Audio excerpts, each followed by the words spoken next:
Bonjour tout le monde, aujourd'hui on se retrouve dans ce vlog, le vlog du mardi, de l'investigation, de la chasse aux sorcières, le retour. Allez, c'est parti.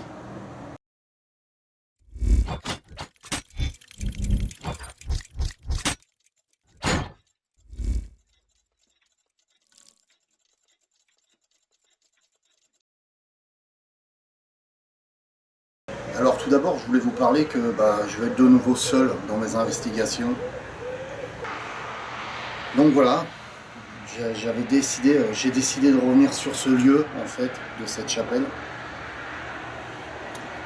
souterraine. Et donc on voit dès le début, je m'avance à tâtons parce que j'économise. J'ai un téléphone avec très peu de batterie, j'ai oublié ma lampe torche, donc j'éclaire un peu avec le téléphone et je me dirige à la lueur du spot infrarouge. Je veux conserver un maximum de batterie pour le téléphone. D'ailleurs, vous avez pu constater que c'est un téléphone à paillettes, c'est pas le mien, on me l'avait prêté pour que j'aille en investigation, car j'ai pas de téléphone à l'heure actuelle. Dès le début, je suis surpris par le cri d'une chouette. Alors, j'allume la caméra, puis je vous fais écouter la chouette. Et en fait, ça me fait penser à tout ce mystère autour de la chouette effraie et toutes les autres, la dame blanche surtout. Tout ce mystère autour, et je crois que c'était une dame blanche. Et une dame blanche, l'oiseau, je veux dire, pas une dame blanche. Et on l'appelle la dame blanche parce qu'elle est toute blanche, elle est très belle.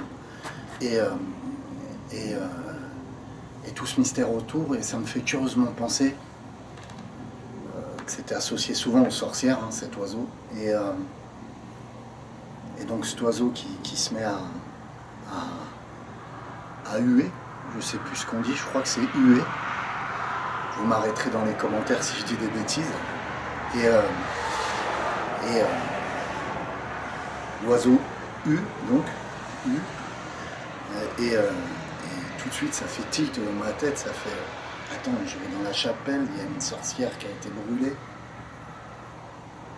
Je suis rentré en contact avec cette entité, la chouette qui me fait signe, enfin cette dame blanche qui me fait signe. C'est curieux, quoi. C'est d'ailleurs pour ça que je vous mets un petit texte dans la vidéo pour vous dire qu'est-ce que vous en pensez en quelque sorte. C'est que ça me fait curieusement penser à ce monde-là, quoi, les sorcières, etc. C'est comme si c'était un petit rappel qu'elle me faisait, quoi. En fait. C'est assez curieux, voilà. Voilà pour la petite anecdote. Alors dès le début, je fais la présentation du lieu, je vous rappelle que j'avais été dans la chapelle, etc. Et bim, tout de suite on entend un PVE tous ensemble. Je vous remets le PVE qu'on avait entendu. Je vous remets le magnifique PVE que j'avais capté, que j'avais enregistré. Wow, vous avez entendu, impressionnant. Et ça va être un enchaînement de PVE. Et ce qui est curieux d'ailleurs, c'est que plus on avance dans l'investigation, plus les PVE se transforment réellement en mots, en fait. C'est-à-dire que dès le début, on entend un genre de grognement, tu vois. Ensuite, on entend un grognement. Et après, on entend un moment un David. Et après, ça devient de plus en plus clair, les PVE. Et donc, voilà. J'en viens d'ailleurs à ce PVE David. Donc, j'entends un PVE, deux PVE, qui sont en direction de ce fameux tunnel. Je vous mets sur le côté. Ce fameux tunnel qui monte dans une autre pièce creusée dans la roche en fait. Et cette fameuse pièce d'ailleurs, je me fais bousculer dedans dans le premier épisode. Et dans le deuxième, rebelote, je remonte et je me refais de nouveau bousculer. Je pense concrètement que l'entité entre guillemets vivrait ici en fait. Ça serait son endroit attitré en quelque sorte. Après, elle pourrait descendre, se balader dans la chapelle, etc. Mais je pense réellement que l'entité, ça serait son endroit attitré. Alors, comme je le disais, l'entité me pousse à 2 reprises. Comme si elle voulait me faire glisser, ou comme si elle voulait me montrer qu'elle était là. Vous voyez ce que je veux dire? Il y a 3 théories là-dessus. J'ai 3 théories personnelles. Et d'ailleurs, il faut savoir qu'à l'heure actuelle, je vous tourne ce vlog mais j'ai déjà fait l'investigation entre guillemets finale, que vous verrez la semaine prochaine, de cette chapelle.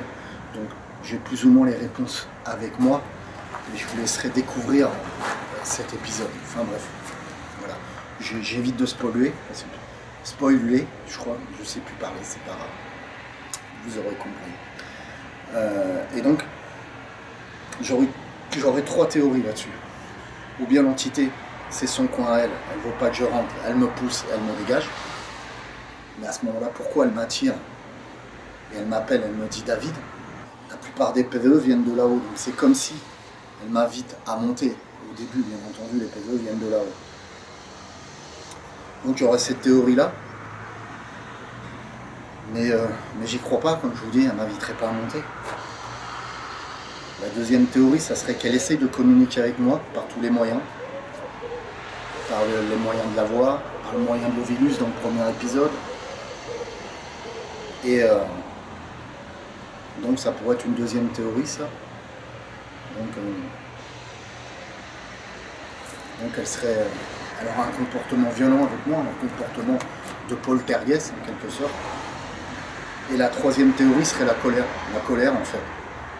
Pour se protéger elle-même des violences qu'elle a subies, la peur de l'autrui, en fait, de l'homme, en fait, eh ben, elle se protégerait. C'est pour ça qu'elle aurait cette voix de sorcière, ces grognements, comme si elle se faisait passer pour un démon, en quelque sorte.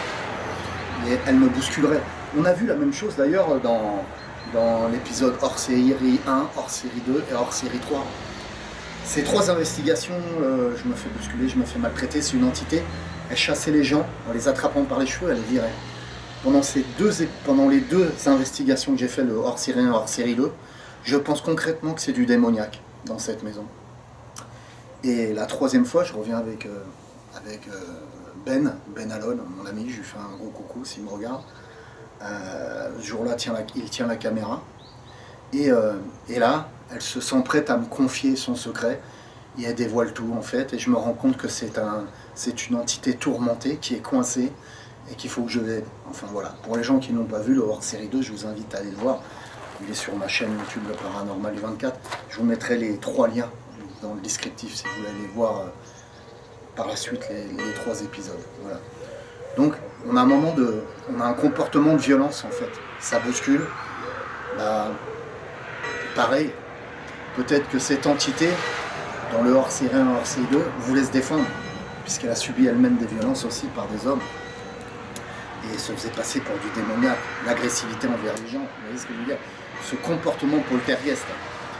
Et là, rebelote, peut-être que cette entité, cette fameuse sorcière, comme elle a subi des violences, elle veut me chasser. Le terme sorcière ne veut pas dire démoniaque, vilaine, méchante, machin. On décrit souvent la sorcière comme une personne moche, etc., vilaine, mauvaise en quelque sorte, alors que les sorcières de cette époque-là, du Moyen-Âge, avant cette fameuse croisade sur ces sorcières, malheureusement, c'était des femmes qui soignaient par les plantes, qui avaient leur propre magie, etc. Des magies ancestrales qui viennent des druides et bien d'autres choses. Et donc elle pouvait faire le positif. Et donc il n'y avait pas que du négatif dans une sorcière. Donc voilà, après c'est le côté chrétienté qui nous a fait passer la sorcière comme une personne méchante et mauvaise. Voilà, donc c'est le côté chrétienté qui nous a fait passer les sorcières comme ça. Et donc sincèrement, je pencherai sur la troisième théorie. D'ailleurs, ça se confirmera lors du final que j'ai déjà filmé, j'ai déjà été faire. Voilà. Donc, j'en dis pas plus sur le 3e épisode, je suis trop bavard. Voilà. Et d'ailleurs, tiens, quand je me fais bousculer là-haut, à un moment, vous me voyez, il y a un passage, je vais essayer de vous le retrouver, vous le mettre là. Si je vous le mets pas là, c'est que je suis un gros feignant et que je ne l'ai pas retrouvé.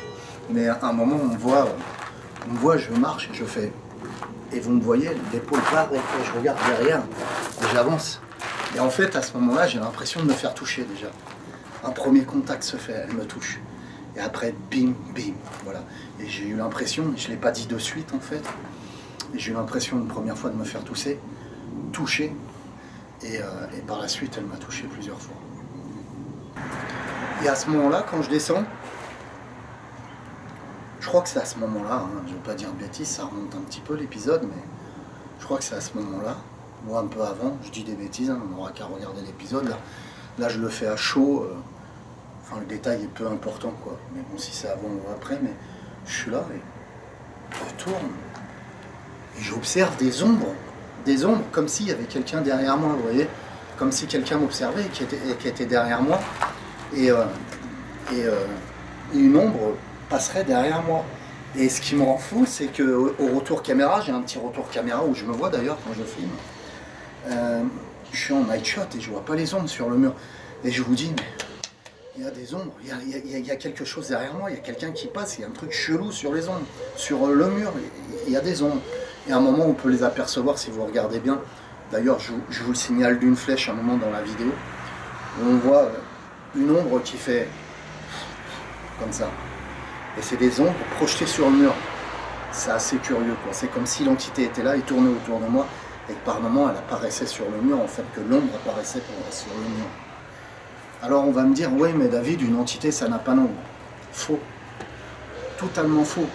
Vu mon expérience que j'ai, le contact que j'ai eu avec certaines entités, il y a certaines entités qui sont capables de se manifester en ectoplasme, c'est-à-dire créer une forme de matière plus ou moins translucide, et donc vous la sentez. Comment pour les gens qui se sont fait toucher, ça a dû arriver, il y a beaucoup de gens qui m'en parlent dans ma vie, dans les commentaires et sur le groupe Facebook, qui me parlent, David, je me suis fait toucher par une entité, etc. Comment l'entité peut te toucher? C'est qu'elle est matière à ce moment-là. Vous voyez ce que je veux dire? C'est qu'elle devient solide. Par moment, elle n'est pas du tout solide, et par moment, elle est solide, elle est translucide. Et par moment, vous avez même ces fameuses apparitions où c'est carrément un être humain, quoi. C'est-à-dire genre les dames blanches que vous voyez sur les routes.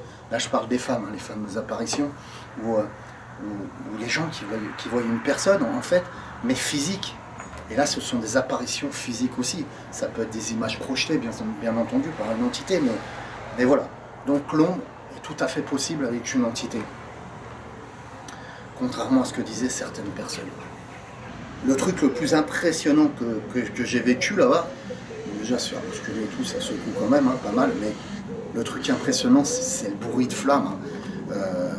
J'entends, à ce moment-là, je me filme en fait, je pose la caméra, j'ai mon petit night shot en haut, ma petite lumière blanche, lumière infrarouge en haut, et j'ai un deuxième spot en bas. D'ailleurs, ce spot-là, on peut le voir puisque je l'ai allumé bien avant pour éclairer un peu la chapelle. Et à un moment, on peut le voir dans cette scène-là, quand je descends de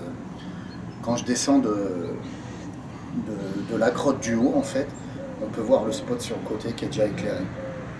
Alors, ce qui est normal, ça donne un effet de spot blanc, mais c'est parce que c'est l'infrarouge, en fait, qui fait ça. Ça vous éclaire, ça fait un effet de spot blanc, mais un infrarouge, en fait, quand il éclaire, il est tout petit. C'est une faible lumière rouge qui se voit très peu.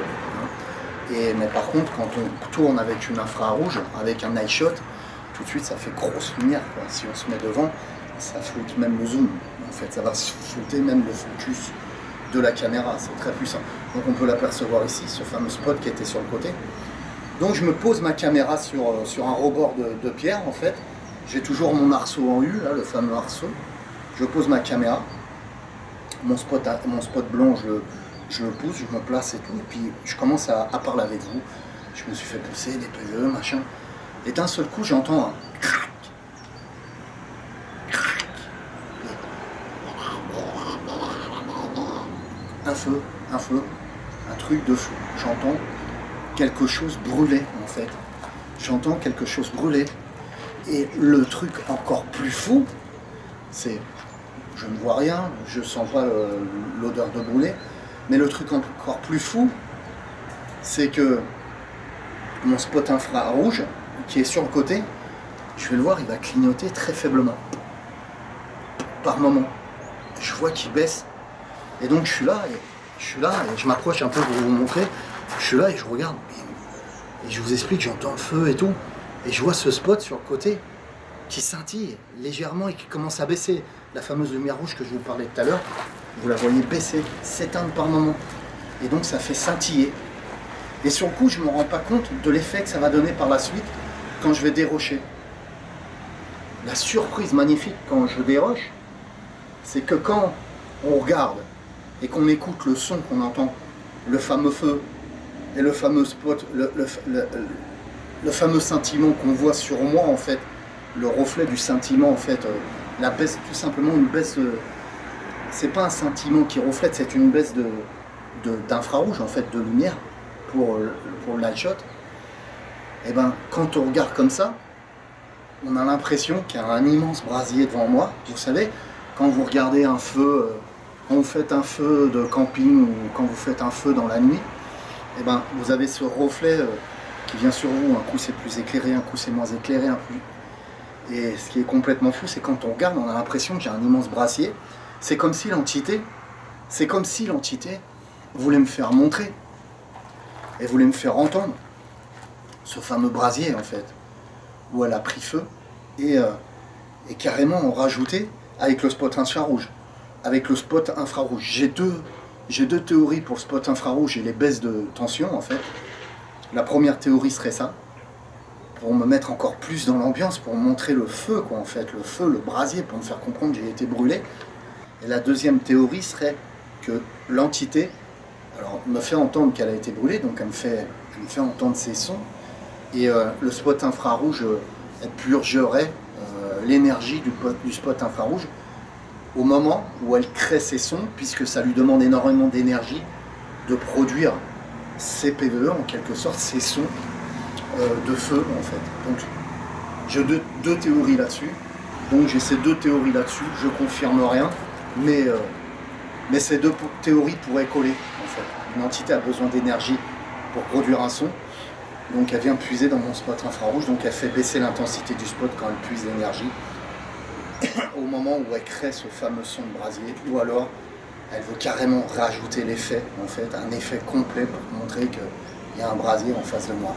Et ça, j'ai trouvé ça merveilleux, ce côté. Et par moments, quand on entend bien ce brasier, on entend même comme s'il y avait de la viande qui brûle. Et dans les commentaires, vous le dites aussi, beaucoup de gens me disent, David, on a l'impression, on entend bien ce feu, on a l'impression que c'est de la viande qu'on fait brûler. Et c'est comme si elle te montrait ça, quoi. Il manquerait plus que les cris de cette entité. Mais je pense qu'elle est tellement concentrée à fournir toute son énergie pour créer ce bruit, en fait, qu'elle ne peut même pas hurler elle-même pour montrer la douleur qu'elle avait, ou peut-être qu'elle n'a pas la force de refaire vivre cette douleur-là, tellement qu'elle a été intense. D'ailleurs, le pourquoi du comment, qu'elle est coincée dans cette chapelle. Et ça, vous en saurez plus dans le 3e épisode. Je vais arrêter, je parle trop du 3e épisode et je vais vous balancer des infos dessus après. Mais je pense qu'elle n'avait pas la force de reproduire cette douleur-là qu'elle a subie, en quelque sorte. Alors à un moment, ça je le vois qu'au rush. Au rush, ça veut dire quand je dérush et que j'analyse mes vidéos quand je suis rentré, en fait, chez moi, je vois cet orbe derrière moi, cet orbe. Moi je dirais plus, même je parlerais même pas d'orbe, je parlerais de forme énergétique. Une énergie, on voit bien, ça me fait penser d'ailleurs à un petit faux follet en quelque sorte quand vous voyez. Mais ça me fait penser aussi, curieusement, quand on agrandit bien la forme et qu'on la nettoie, ça me fait penser aussi à la forme de la fin qu'on voit dans la caméra de surveillance, qui est plus ou moins déformée et qui passe, mais qui est beaucoup plus grosse. Donc ça veut dire qu'elle pourrait purger de l'énergie et grossir et se manifester. Tout simplement, pour moi, cet orbe qui passe, c'est pas tout à fait une orbe, mais c'est une manifestation d'énergie d'une entité. Tout simplement, j'en déduirais, entre guillemets, que c'est l'entité en fait de la sorcière qui est là à ce moment-là et qui tourne, qui par moments se matérialise en forme comme ça, essaye de se matérialiser physiquement, essaye de se matérialiser par les PVE, etc. quoi. Enfin, se matérialiser, c'est pas le mot adéquat, mais bon. Et donc, ça vient à nous emmener à cette fameuse scène, en fait, où je place une caméra de surveillance et par peut-être pudeur, je me dis je vais me retirer pour qu'elle puisse se manifester. Et je pars carrément à ma voiture et je reste une vingtaine de minutes, 20-25 minutes, hein, je ne sais plus exactement combien de temps je suis resté, mais on va dire presque 25 minutes, où là je me ressource d'ailleurs, et je vais à ma voiture, et je reviens et je récupère la caméra de surveillance. À ce moment-là, je ne sais pas ce qu'il y a dessus, hein, je n'ai pas vécu, j'étais dans la voiture, je n'ai pas vécu le phénomène en direct, et je dérush. Putain. Alors j'analyse tout le rush, il y a à peu près 25 minutes, et je me dis, cette forme, mais qu'est-ce que c'est quoi? Au début, je pense à un oiseau, je passe à une chauve-souris qui passerait très vite, vous voyez, et qui déformerait un peu l'image. Mais non, même la chauve-souris n'a pas, elle est translucide. Non, c'est pas possible, c'est pas une chauve-souris. La forme est translucide, machin, etc. Et après, comme je le dis dans la vidéo, ça va vous faire rire. Et je vais encore vous faire rire, mais vous regardez cette forme, c'est un peu une forme. Ça me fait penser à un drap. Vous savez, les fantômes, les fameux fantômes qu'on voit dans les dessins animés, Gasper le fantôme, vous savez, où ils mettent les draps, machin. Un peu comme ça.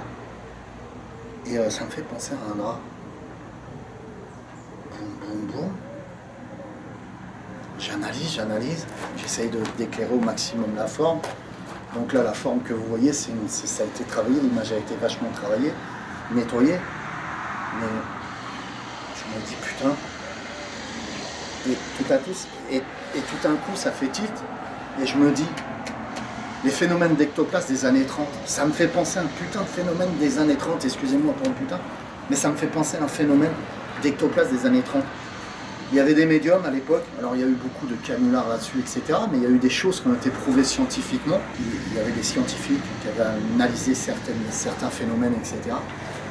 Et en fait, des médiums organisaient des séances de spiritisme et arrivaient à dégager des ectoplasmes. Je ne suis pas médium et j'ai pas dégagé un ectoplasme par mon corps, mais ces fameux ectoplasmes, quand c'était pas des canulars, ressemblaient assez curieusement à cette forme qu'on voit, cette silhouette, qui n'est pas une silhouette humaine, mais une forme un peu énergétique. Et ce qui me revient à faire penser à cette fameuse orbe qu'on voit là.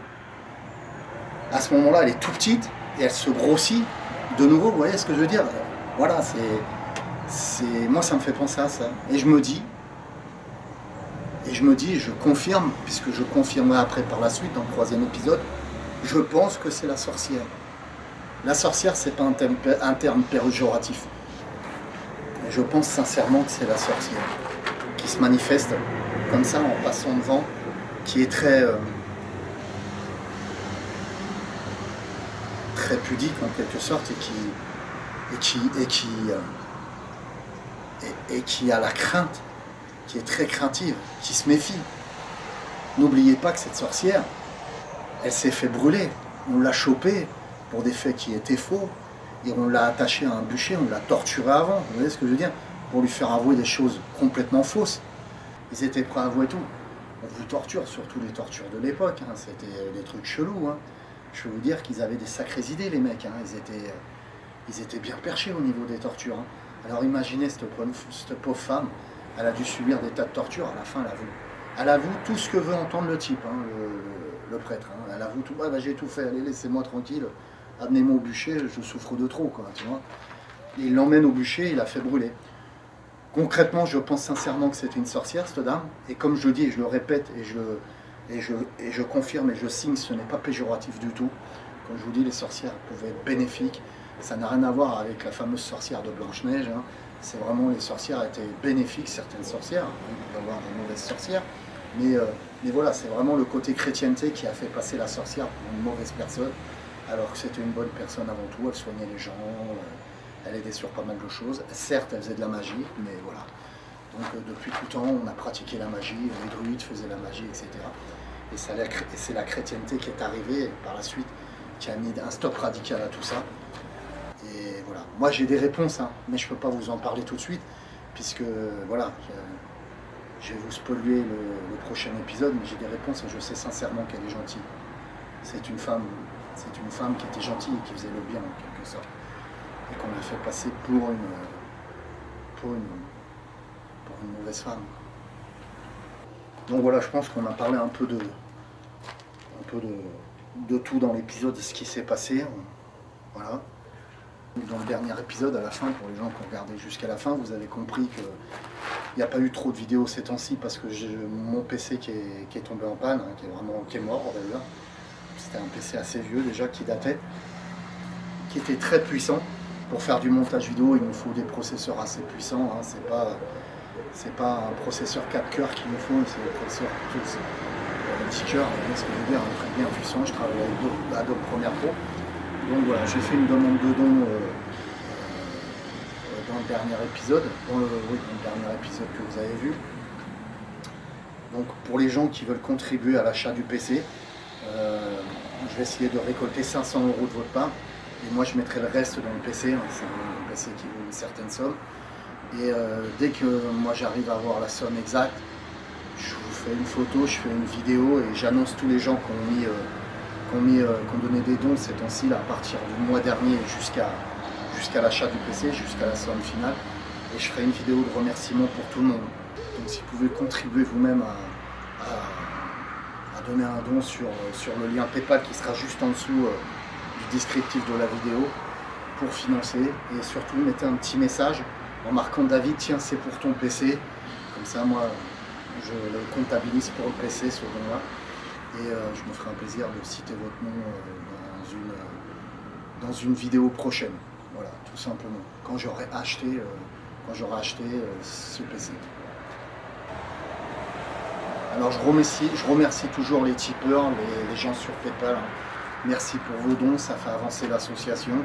Que la paix et l'amour soient avec vous et on se retrouve très vite sur le Paranormal du 24. N'hésitez pas à vous inscrire sur le groupe Facebook, hein. Le lien est juste en dessous. N'oubliez pas surtout de répondre aux commentaires, aux questions, parce que sinon vous êtes refoulé directement si vous répondez pas aux questions.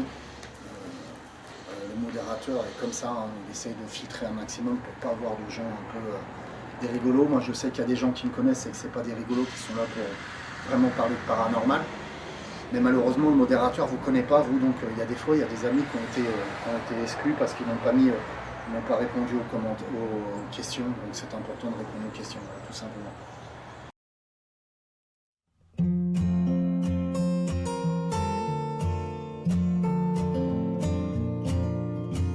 Léa et Léo sont commerçants. Margot et Samir sont artisans. Pierre est maire de sa commune. Leur point commun, ils habitent dans cette même commune. Tous utilisent wecop.org dans leur vie quotidienne. wecop.org nous a permis de réellement faire des affaires sur le web. Ils nous ont fait notre site et nous font connaître dans la région. En plus, ils nous accompagnent. Depuis que nous avons souscrit à wecop.org, nos affaires ont bien progressé. wecop.org nous apporte un vrai tissu social local. Pour ma commune, wecop.org est un plus incontestable. L'effet Internet est inversé. Les gens se connaissent mieux et peuvent s'entraider grâce à leur place de marché.